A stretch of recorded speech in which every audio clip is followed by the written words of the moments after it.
All right, ready guys? Welcome to the UVM climbing wall. This is our 4th lesson, and today we're going to work on resting, okay? So, Nick and Kobe, why don't you guys partner up and get on this wall. Nick, you can just get up there, find a position and hold it, and I'll spot Alex over here. Kobe, you know how to spot, right? Yeah. Cool, you've got Nick. I've got Alex. All right. Alex, that's your position? Okay. So, like I said, today we're going to work on resting.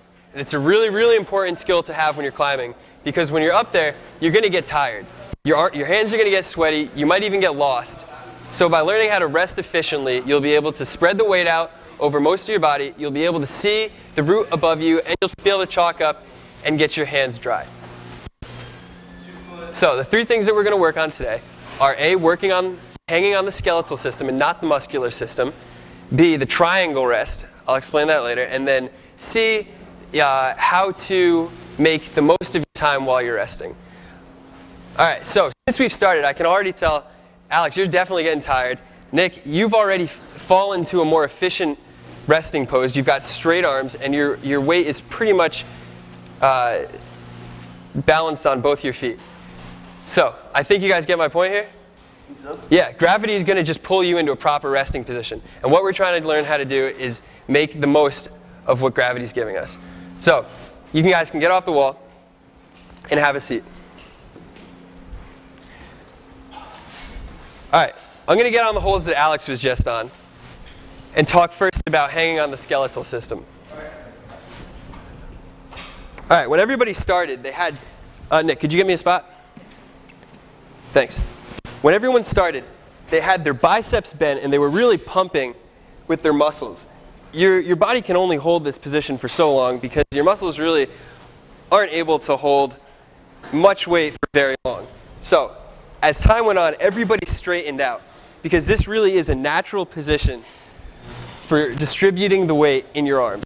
By having it locked, you're not using your muscles, you're on your skeleton, you're nice and stable, and resting really, really efficiently.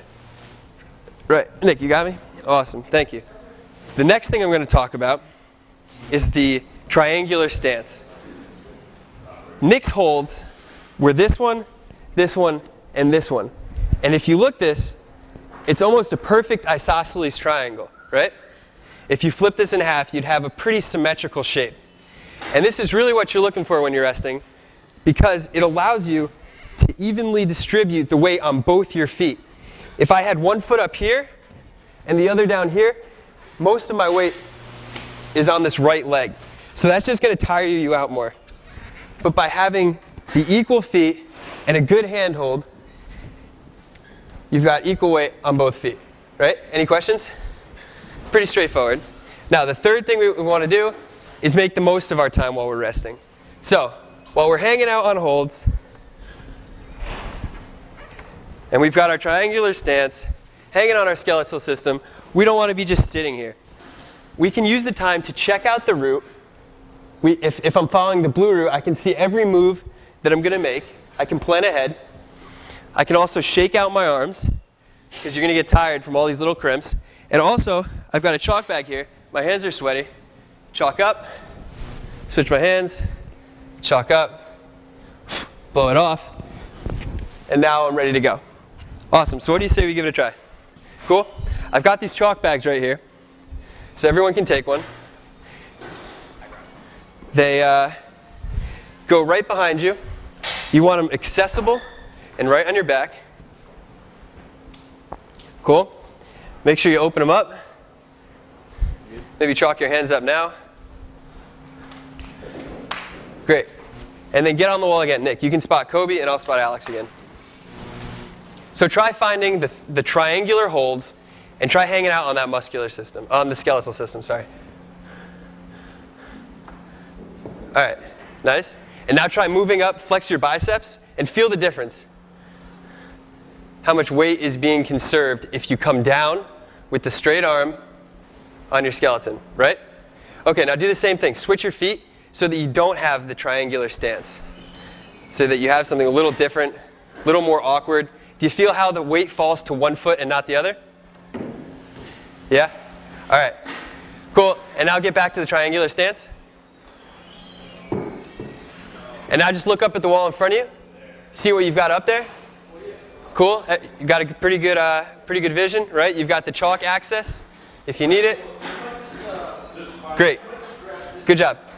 All right, you guys can come down. Nick, you want to give that a try? Yeah. Sweet. Right up here or over there?